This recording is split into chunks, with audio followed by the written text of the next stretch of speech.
तो दोस्तों, आज मैं आपको एक हाल ही में रिलीज हुई इंडोनेशियन हॉरर मूवी की सच्ची कहानी बताने जा रहा हूं। इस मूवी का नाम है दासिम, जो शैतान के 5 बेटों में से एक जिन दासिम पर आधारित है। मुझे उम्मीद है आपको ये मूवी बहुत पसंद आएगी। और ये जिन असल जिंदगी में मौजूद है, मतलब ये कहानी सच्ची घटनाओं पर आधारित है। तो कहानी की शुरुआत होती है एक कपल की शादी से। इस कपल का नाम था सलमा और अरमान। वो अपनी शादी से बहुत खुश थे। इस बीच हमें एक किताब के पन्ने दिखाई देते हैं। सलमा और अरमान अपनी फोटो शूट करवा रहे थे और सब कुछ अच्छा चल रहा था। तभी हम एक बुजुर्ग शख्स को देखते हैं जिनका नाम है क्याए हसन, जो एक धर्मगुरु थे। वो सलमा के चाचा हैं और उन्होंने ही सलमा और अरमान की शादी करवाई थी। वो दीका नाम के लड़के से बात कर रहे थे, जो सलमा का दोस्त है। वो दीका को बताते हैं कि उनके माता पिता ने उन्हें सलमा की शादी की जिम्मेदारी दी थी। सीन बदलता है जहां हम देखते हैं कि सलमा गर्भवती थी और वो अपनी सास के घर जा रहे थे। सलमा फोन पर अपने चाचा हसन से बात कर रही थी। वो उन्हें बताती है कि उसे कई दिनों से अजीब बुरे सपने आ रहे हैं। अरमान ज्यादातर काम से बाहर रहता है और उसके लिए अकेले रहना मुश्किल हो रहा था। हसन उसे बताते हैं कि सब ठीक हो जाएगा और उन्होंने जो पवित्र पानी दिया है उसे इस्तेमाल करने को कहते हैं। वो फोन रखती है और तभी उसे बाथरूम से शावर की आवाज सुनाई देती है। लेकिन जब वो जाती है तो वहां कोई नहीं होता। वहां पवित्र पानी की बोतल पड़ी थी। जैसे ही वो उसे छूती है, उसका रंग काला हो जाता है और उसमें कीड़े फंस जाते हैं। डर के मारे वो बोतल फेंक देती है। तभी इंद्री आती है, जो उसकी सहेली थी। यहां हमें पता चलता है कि सलमा पहले नौकरी करती थी, लेकिन अरमान ने उसे नौकरी छुड़वा दी क्योंकि गर्भावस्था में वो काम नहीं कर सकती थी। तभी अरमान वहां आता है और वो सब अपना सामान साथ रखते हैं। उसके बाद वो वहां से निकल जाते हैं। लेकिन उनके जाने के बाद हम उस घर पर एक परछाई देखते हैं। मतलब यहां कोई बुराई थी जो किसी तरह सलमा से जुड़ी हुई थी। थोड़ी देर में वो घर पहुंच जाते हैं जहां सुमी थी, जो घर की नौकरानी थी। वो उनका सामान बाहर निकालने में मदद करती है। जिसके बाद अरमान अपनी मां लास्त्री से मिलता है। लास्त्री उसे देखकर बहुत खुश थी और अपने पोते के लिए बहुत उत्साहित थी। सलमा उस घर को देख रही थी। तभी वो घर की खिड़की से पर्दे हटाने लगती है। तभी उसकी सास उसे रोकती है और कहती है कि उनके पड़ोसी अच्छे नहीं हैं और वो दूसरों के काम में ज्यादा दखल देते हैं। मतलब वो टोहती थे, इसलिए यहां पर्दे लगाए गए थे। सीन आगे बढ़ता है जहां सलमा प्रार्थना कर रही थी कि अरमान कमरे के अंदर आता है। प्रार्थना खत्म होने के बाद सलमा देखती है कि अरमान बाहर से आया था। मतलब जो पहले कमरे में आया था वो अरमान नहीं था। ये देखकर सलमा डर जाती है। फिर वो अरमान से दोबारा प्रार्थना करने को कहती है। तभी हम टीवी के रिफ्लेक्शन में एक परछाई देखते हैं। रात का सीन आता है जहां सलमा सो रही थी। तभी उसकी आंखें खुल जाती है। वो छत की तरफ देखती है जहां से खून टपक रहा था। ये देखकर वो बहुत डर जाती है। लेकिन ये उसका बुरा सपना था। तभी उसे अपने कंबल में कुछ महसूस होता है और वो कंबल में एक शैतान देखती है। लेकिन ये भी उसका सपना था। अरमान उसे शांत कराता है। अगले दिन सलमा डाइनिंग टेबल पर सबको बताती है कि चाचा हसन ने 4 महीने की गर्भावस्था के लिए प्रार्थना करने को कहा है। इस प्रार्थना में बहुत लोग आते हैं, लेकिन लास्त्री अपने पड़ोसियों को नहीं बुलाना चाहती थी क्योंकि वो किसी को ठीक से जानती नहीं थी। अगले दिन प्रार्थना शुरू होती है और वहां कई लोग आते हैं। कुछ लोग बात कर रहे थे कि लास्त्री ने प्रार्थना कैसे रखी, क्योंकि वो तो किसी से बात भी नहीं करती। तभी हमें पता चलता है कि लास्त्री की तबीयत ठीक नहीं है, इसलिए वो प्रार्थना में मौजूद नहीं थी। शाम को चाचा हसन जा रहे थे। जाने से पहले वो उसे कहते हैं कि कभी उनके पास आए। सलमा बाहर अकेली बैठी थी। तभी दिया नाम की एक महिला उससे मिलने आती है, जो उसकी पड़ोसी थी। वो उससे बात करती है और उसका स्वागत करती है। तभी वो उसकी सास के बारे में पूछती है। सलमा बताती है कि वो थोड़ी बीमार है, इसलिए नहीं आ सकी। तभी सलमा अपनी सास लास्त्री को सुनती है, जो अपने पति से बात कर रही थी कि अगली बार सोचकर कोई जमावड़ा रखेगी। उनकी वजह से उनका सारा फर्नीचर खराब हो गया। यहां से हम समझ सकते हैं कि लास्त्री जैसी दिखती है, उससे कहीं ज्यादा अजीब है। अगले दिन सलमा खाना बना रही थी। तभी लास्त्री वहां आती है और उसे अरमान के पसंदीदा खाने के बारे में बताती है। लेकिन सलमा अरमान के लिए हेल्दी खाना बना रही थी ताकि उसका कोलेस्ट्रॉल कंट्रोल में रहे। ये सुनकर लास्त्री उसके पीछे बुरा भला कहने लगती है कि उसने भी अपने बेटे को इतना कंट्रोल नहीं किया जितना वो कर रही है। सलमा को यह सुनकर बुरा लगता है क्योंकि ये एक तरह का ताना था, बेसिकली वही सास बहू का ड्रामा। इसके बाद सलमा ऑफिस में अरमान को खाना देने जाती है, लेकिन वो देखती है कि एक खूबसूरत लड़की जो वेस्टर्न ड्रेस पहने हुई थी अरमान के ऑफिस से बाहर आ रही थी। असल में ये लड़की उसकी कंपनी की एम्बेसडर थी और उसका बोर्ड ऑफिस में मौजूद था। ये देखकर उसे अंदर से अच्छा नहीं लगता क्योंकि वो थोड़ा इनसिक्योर महसूस कर रही थी। सलमा आखिरकार अपने पति को खाना देती है, तभी इंद्री वहां आती है क्योंकि वो भी उसी कंपनी में काम करती थी। सबसे बड़ी बात यह है कि इंद्री ने उसके साथ ये खाना बनाया था। वो आपस में बात कर रहे थे। सलमा अपनी सास के बारे में बात कर रही थी कि शायद वो उससे खुश नहीं है, लेकिन इंद्री उसे बताती है कि सब ठीक हो जाएगा और फिलहाल उसे अपने अनबॉर्न बच्चे की चिंता करनी चाहिए। सलमा घर आती है जहां वो एक छोटे मॉडल हाउस को पेंट कर रही थी, लेकिन तभी उस पर एक पत्थर का टुकड़ा आकर गिरता है। ये देखकर वो थोड़ी डर जाती है। वो बाहर चेक करने जाती है, लेकिन वहां कोई नहीं होता। वो दरवाजा बंद करके वापस काम में लग जाती है, लेकिन इस बार वो अटारी से एक आवाज सुनती है। इस आवाज को सुनकर वो अटारी में चेक करने जाती है, जहां वो एक राक्षसी आकृति देखती है। ये देखकर वो जल्दी से नीचे उतर आती है, तभी गलती से एक बर्तन गिरकर टूट जाता है। ये आवाज सुनकर लास्त्री वहां आती है। सलमा कहती है कि उसने ऊपर कुछ देखा है। लास्त्री कहती है कि वो अरमान से चेक करवा लेंगी। सलमा उस बर्तन के टुकड़े इकट्ठे करने लगती है। तभी लास्त्री उसे बताती है कि वो ये काम करेगी क्योंकि बाहर कोई सलमा को बुला रहा है। वो बाहर जाती है तो वहां दीका है जो पार्सल लेकर आया था। वो इसे सुमी को देता है। यहां सलमा की उंगली में कट लग गया था, जो शायद उस बर्तन के टुकड़े से हुआ था। ये देखकर दीका उसकी उंगली पर पट्टी बांधता है। लास्त्री ये सब देख रही थी, शायद वो इसे गलत तरीके से ले रही होगी। तभी अरमान वहां आता है और उन्हें भी देखता है। इसके बाद दीका वहां से चला जाता है। अरमान सलमा को बताता है कि शायद दीका उसके बारे में थोड़ा फिक्रमंद है। सलमा कहती है कि वो हमेशा से उसके प्रति दयालु रहा है। फिर अरमान अटारी में चेक करने जाता है, जहां उसे कुछ नहीं मिलता। लेकिन तभी एक भूत जैसी आकृति उसके पीछे आती है जो कुछ आवाजें निकाल रही थी। वो भी इसे सुनकर डर जाता है, लेकिन वो नीचे आकर सलमा को बताता है कि वहां बस चूहे हैं और कुछ नहीं। मतलब वो उसे कुछ नहीं बताना चाहता था। अरमान वहां से अपने ऑफिस जाने लगता है, लेकिन उसके जाने के बाद सलमा को वहां एक ज्वेलरी का टुकड़ा मिलता है जो सलमा का नहीं था। ये देखकर उसे थोड़ा शक होने लगता है कि कहीं अरमान उसे धोखा तो नहीं दे रहा। तभी दिया वहां आती है जो उसके लिए खाना लेकर आई थी। सलमा वो खाना स्वीकार करती है। सलमा वो खाना खाती है और कहती है कि ये बहुत स्वादिष्ट है। दिया अब उसे अपने घर बुलाती है जो एक बड़े पेड़ के पास था। दिया वहां से चली जाती है और सलमा खाने के साथ अंदर आती है। वो इसे सुमी को देती है ताकि वो अरमान के टिफिन बॉक्स देती है, मैं थोड़ा खाना डाल सके, क्योंकि अरमान को मसालेदार खाना पसंद था। सुमी ऐसा ही करती है। अब वो सुमी से पूछती है कि क्या उसने यहां रहते हुए कुछ अजीब महसूस किया है।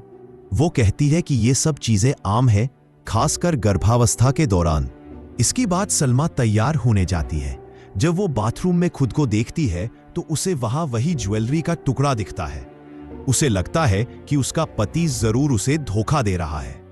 वो मेकअप करने लगती है और सोचने लगती है कि शायद वो अब खूबसूरत नहीं रही, इसीलिए उसका पति ऐसा कर रहा है। तभी अचानक उसे उल्टी हो जाती है। इसके बाद वो तैयार होकर नीचे आती है। जब वो नीचे आती है तो उसकी सास लास्त्री उससे उस खाने के बारे में पूछती है। सलमा बताती है कि वो खाना उसकी पड़ोसी ने दिया था। सलमा अपने चाचा हसन से मिलने जा रही थी, इसलिए वो ये खाना भी अपने साथ ले जाती है। वो वहां जाती है और अपने चाचा हसन से मिलती है। वो कहती है कि उसकी समस्याएं बहुत अजीब होती जा रही है। वो बहुत अजीब चीजें देखती है और आवाजें सुनती रहती है। चाचा हसन कहते हैं कि नए घर में ऐसा महसूस करना पड़ता है, आम बात है। लेकिन यहां सलमा अपने माता पिता को याद कर रही है, जो अब इस दुनिया में नहीं है। तब चाचा हसन कहते हैं कि वो उसके माता पिता के लिए प्रार्थना करेंगे। इसके बाद वो सलमा द्वारा दिया गया खाना खोलते हैं जिसमें कीड़े पड़े हुए थे। वो खाना खराब हो गया था। दूसरी तरफ अरमान के खाने के साथ भी ऐसा ही होता है। इन सब की वजह से शाम को घर में झगड़ा होता है। सलमा कहती है कि उसने ताज़ा खाना दिया था लेकिन किसी ने इसे बदल दिया होगा। लेकिन यहां उसकी सास कहती है कि वो ऐसा क्यों करेगी। झगड़ा बढ़ सकता था लेकिन अरमान सलमा को शांत कराता है। सलमा कमरे के अंदर आकर रोने लगती है। थोड़ी देर बाद वो तैयार होने लगती है। वो अपने पेट को भी देखती है। इस बीच हम उस किताब के पन्ने फिर से देखते हैं जिसमें शब्द चमक रहे थे। दूसरी तरफ अरमान बाहर बैठा था। तभी उसकी माँ वहां आती है और कहती है कि शायद सलमा इस घर में असहज महसूस कर रही है। उसे जाकर उससे बात करनी चाहिए ताकि उनके बीच सब ठीक हो जाए। इस बीच सलमा को अरमान की आवाज सुनाई देती है, जो ऐसा लग रहा था जैसे अरमान किसी और महिला से बात कर रहा है। ये आवाज बाहर से आ रही थी लेकिन उसे वहां कोई नहीं मिलता। तभी सुमी वहां खाना फेंकने आती है। सलमा सुमी से अरमान के बारे में पूछती है। वो कहती है कि वो अंदर है। इसके बाद सुमी खाना फेंकती है लेकिन तभी लाइट्स फ्लिकर करने लगती है। ये देखकर सुमी वहां से जाने लगती है लेकिन तभी एक राक्षस जैसी चीज उसके पीछे आती है। ये सीन यहीं खत्म हो जाता है। दूसरी तरफ सलमा अपने कमरे में जाती है जहां अरमान के हैं। मैसेज आ रहे थे। अरमान सो रहा था। सलमा उसका फोन चेक करने लगती है। तभी अरमान उसे रोकता है और कहता है कि शायद ये सब मैसेज उसके काम से जुड़े हैं। इसके बाद सलमा सोने से पहले अरमान के साथ थोड़ा रोमांटिक होने की कोशिश करती है लेकिन अरमान उससे बचता है और कहता है कि उसे नींद आ रही है।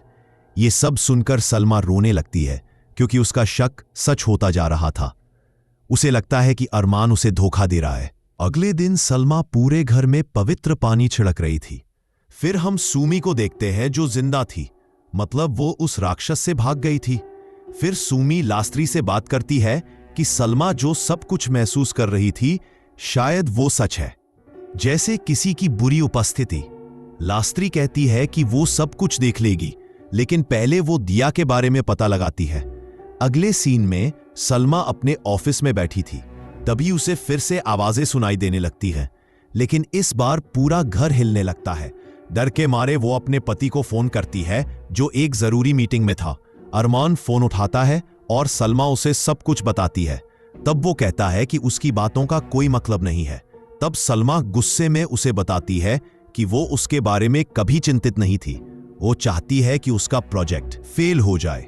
ये सुनकर वो बहुत अजीब महसूस करता है लेकिन हमें पता चलता है कि ये सब कहने वाली सलमा नहीं थी क्योंकि सलमा ने पहले ही फोन काट दिया था।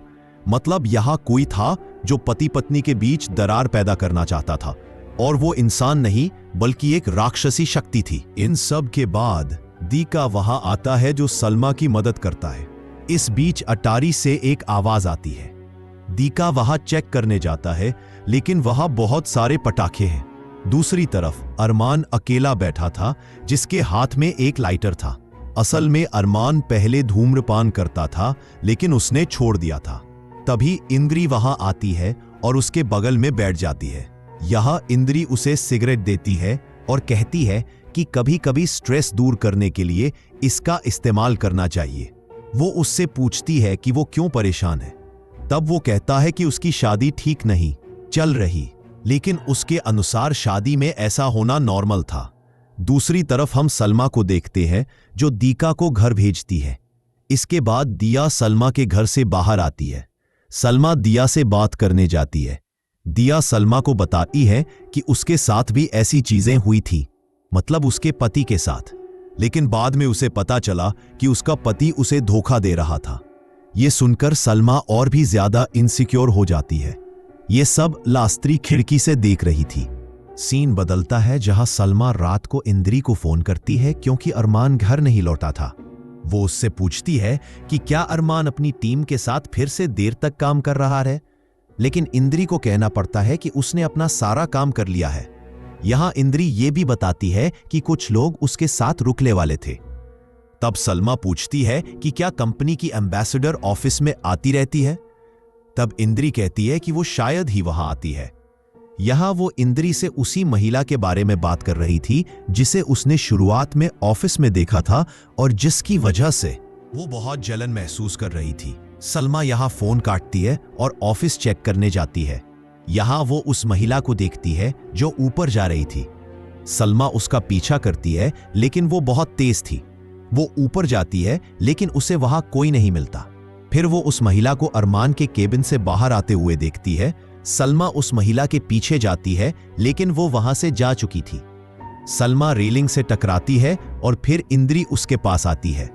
यहां वो इंद्री पर भी गुस्सा होती है क्योंकि उसने उससे छिपाया कि वो महिला यहां नहीं आती।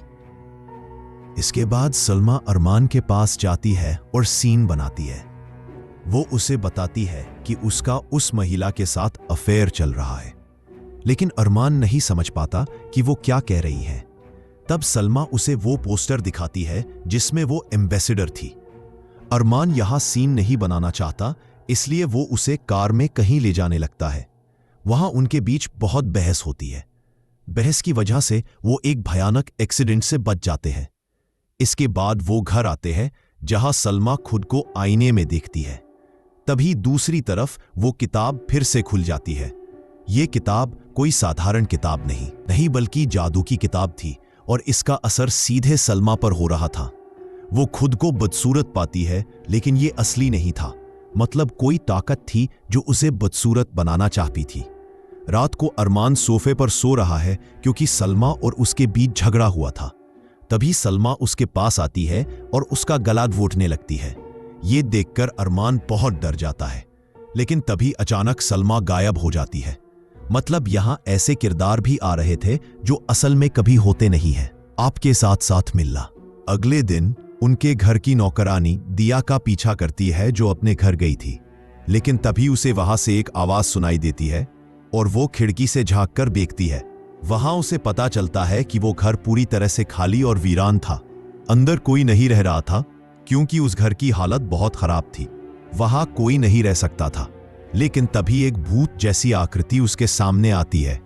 ये देखकर वो बहुत डर जाती है। अब दूसरी और आखिरी बात ये होती है कि लास्त्री सलमा से कहती है कि अगर वो कुछ शेयर करना चाहती है या किसी बात से परेशान है तो वो उससे शेयर कर सकती है। इस पर सलमा कहती है कि उसका बेटा उसे धोखा दे रहा है, लेकिन कोई बात नहीं क्योंकि वो उसका साथ देगी। वो अपनी बहू का साथ कैसे दे सकती है, ये कहकर वो वहां से जाने लगती है। तभी सुमी वहां आती है और उसे सब कुछ बताती है कि दिया के घर के पते पर एक वीरान घर है जहां कोई नहीं रहता। आसपास के लोग दिया के बारे में कुछ नहीं जानते कि यहां कोई ऐसी महिला रहती है। इस बीच दिया गेट पर आती है जो सलमा से बात करने आई थी। इसके बाद वो बाहर बैठ जाते हैं, लेकिन जब लास्त्री देखती है तो उसे सलमा अकेली दिखती है। दिया वहां नहीं थी। मतलब दिया निश्चित रूप से एक जिन या राक्षस थी। यह देखकर लास्त्री बहुत डर जाती है। इस बीच सलमा अंदर आती है और गैस ऑन करके चली जाती है। जब लास्त्री गैस बंद करने जाती है तो वहां की लौ अचानक तेज हो जाती है, जिसकी वजह से लास्त्री थोड़ी घायल हो जाती है। तब सलमा वहां आती है और उसकी देखभाल करती है। लेकिन मैं आपको बताना चाहूंगा कि जिसने गैस ऑन की थी वो सलमा नहीं थी, बल्कि वही जिन्न था जिसने सलमा का रूप लिया था। सीन बदलता है जहां सुमी और अरमान उसके पास आते हैं। यहां अरमान सुमी को डांटने लगता है क्योंकि उसे लगता है कि उसने गैस ऑन की थी। लास्त्री यहां कुछ नहीं कहती क्योंकि वो जानती थी कि सलमा के साथ कुछ गड़बड़ हो रही है और वो ये सब नहीं कर सकती। सुमी यहां माफी मांगती है और अरमान को बताती है कि वो मेहमान के साथ थी और उसने ऐसा कुछ नहीं किया। तब अरमान सोचता है कि मेहमान दीका होगा और यहां वो सलमा को दीका के बारे में ताना मारता है। ये सुनकर सलमा गुस्से में आ जाती है और वहां से चली जाती है क्योंकि उसे लगता है कि वो खुद धोखा दे रहा है और ऊपर से वो उस पर शक कर रहा है। रात को लास्त्री सुमी को बताती है कि उसने सलमा के चाचा हसन से बात की थी, लेकिन वो बोर्डिंग स्कूल में थोड़े व्यस्त है। लेकिन उन्होंने बताया कि वो उनसे पवित्र पानी ले सकती है। यहां लास्त्री सुमी को पवित्र पानी लेने भेजती है, लेकिन रास्ते में वही जिन सुमी के पीछे था जब सुमी पीछे मुड़ती है तो वो उसके करीब आता जा रहा था। तब सुमी सड़क पर चली जाती है। इसके बाद एक बस उसे उड़ाकर ले जाती है। थोड़ी देर बाद सबको इस बारे में पता चलता है, इसलिए लास्त्री बहुत रो रही थी क्योंकि उसे लगता है कि वो इसके लिए जिम्मेदार है। फिर हम दूसरी तरफ हसन को देखते हैं जो अपनी लाइब्रेरी में था। वहां वो एक किताब चेक करते हैं जिसमें एक पेज फटा हुआ था। अगर हम ध्यान से देखें तो ये वही किताब है जिसका विजुअल हमें बार बार दिखाया गया था। तभी एक जिन वहां आता है जो शायद हसन को नुकसान पहुंचाना चाहता था, लेकिन हसन आयतुल कुर्सी पढ़ते हैं और उसे भगा देते हैं, जो एक बहुत शक्तिशाली प्रार्थना है।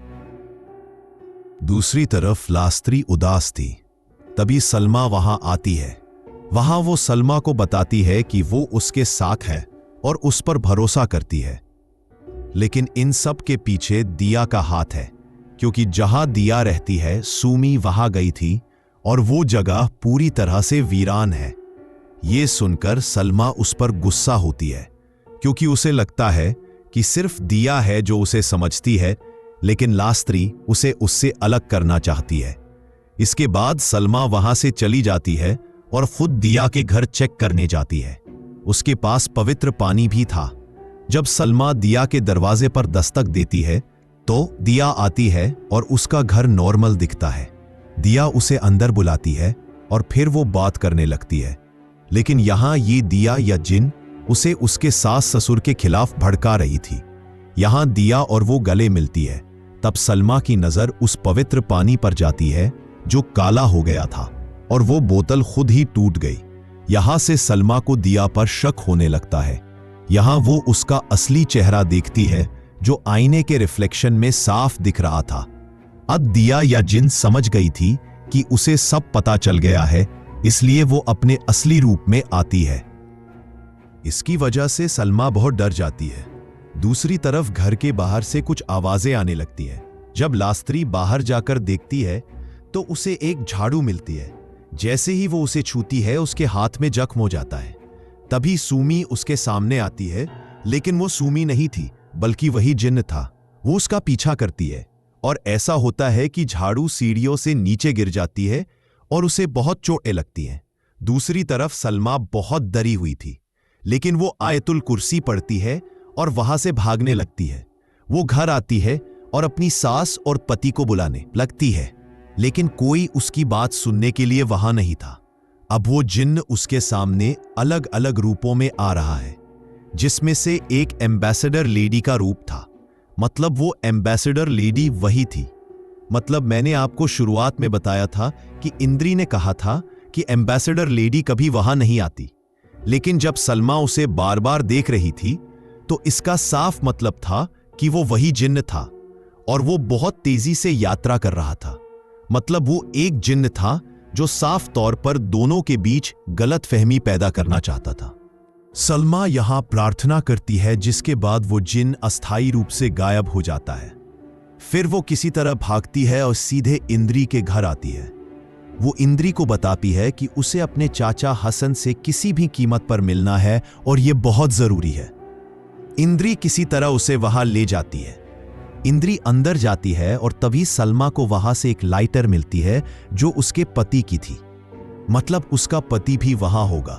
तब वो अरमान को बाथरूम से बाहर आते हुए देखती है। ये देखकर सलमा बहुत गुस्से में आ जाती है।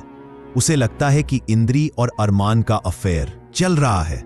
यहां वो इंद्री और दोनों से लड़ना शुरू कर देती है। तब अरमान कहता है कि ऐसा नहीं है। जब वो घर आया तो उसने अपनी मां को घायल पाया। जब उसे हॉस्पिटल ले गया तो उसे इंद्री मिली। इसके बाद वो यहीं रुक गया, लेकिन सलमा समझने को तैयार नहीं है। वो इंद्री को बहुत कुछ बोलती है। तब इंद्री कहती है कि वो स्वार्थी है जो बस अपने बारे में सोचती है। उसके पति ने उसके लिए इतना कुछ किया, घर शिफ्ट किया, फिर भी वो उस पर इल्जाम लगा रही है। ये सुनकर सलमा इंद्री को थप्पड़ मारती है। इसके बाद वो अपने पति से कहती है कि अगर उसे लगता है कि वो स्वार्थी है तो उसे तलाक दे दे। इतना कहकर वो वहां से चली जाती है। हसन सलमा को कंट्रोल करने की कोशिश कर रहे थे, लेकिन कब्जे में आकर वो उनके पैरों में लकड़ी की छड़ी घुसा देती है। फिर वो अरमान पर भी हमला करती है, लेकिन हसन किसी तरह पीछे से आकर उसे कंट्रोल करते हैं। प्रार्थनाएं पढ़ने के बाद वो उसके अंदर से जिन्न को बाहर निकालते हैं। सीन बदलता है जहां अरमान उसे हॉस्पिटल ले जाता है। जब सलमा अपनी आंखें खोलती है तो देखती है कि अरमान और उसकी मां आखिरकार उसके साथ थे, लेकिन उसका बच्चा बच नहीं सका। तब अरमान उसे शांत कराता है और कहता है कि यह सब भगवान की मर्जी थी। यहां वो अपने बच्चे के लिए बहुत रोती है। फिर सीन बदलता है जहां अरमान और सलमा अपने नए घर में शिफ्ट हो रहे थे। यहां हसन शांति के लिए प्रार्थना सभा करते हैं। प्रार्थना के बीच में इंद्री सलमा के पास आती है और चुपके से बताती है कि उसे पीरियड्स हो गए हैं, तो बाथरूम कहाँ है, उसे इस्तेमाल करना है। सलमा उसे बाथरूम के बारे में बताती है और इंद्री बाथरूम चली जाती है। दोस्तों, अब इस मूवी के असली पत्ते आखिर में खुलते हैं। यहां हमें पता चलता है कि इंद्री के पास वही ज्वेलरी का टुकड़ा था। हमें पता चलता है कि उनके साथ जो कुछ भी हो रहा था वो सब इंद्री ने किया था। वही थी जिसने दासिम को जिन्न बनाया था। सलमा जो भी हैलुसिनेट कर रही थी वो भी ब्लैक मैजिक था जो इंद्री ने किया। इंद्री ने यह कब किया? तो जब ये लोग अपने नए घर में शिफ्ट हो रहे थे, उस समय उसने कपड़ों के बॉक्स में एक शापित गुड़िया भी रख दी थी। अब वो इस गुड़िया को बाथरूम के सिंक में छिपाती है, जो साफ दिखाता है कि इंद्री कितनी खतरनाक थी। लेकिन तभी हम उसका असली चेहरा देखते हैं, जो आईने के रिफ्लेक्शन में दिख रहा था, जो पूरी तरह से काला था। अब या तो दासिम ने इंद्री को श्राप दिया होगा, क्योंकि वो नहीं कर सकी जिसका उसने वादा किया था। मतलब उसने यहां सलमा को ऑफर किया होगा, लेकिन ऐसा नहीं हो सका, जिसकी वजह से उसने इंद्री को श्राप दिया। अब वो सलमा की जिंदगी खत्म कर देगा।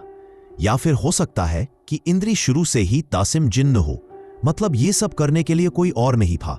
इंद्री यहां अपनी सहेली से बहुत ईर्ष्या करती थी, क्योंकि यहां सलमा को वो सब कुछ मिला जो इंद्री हमेशा से चाहती थी।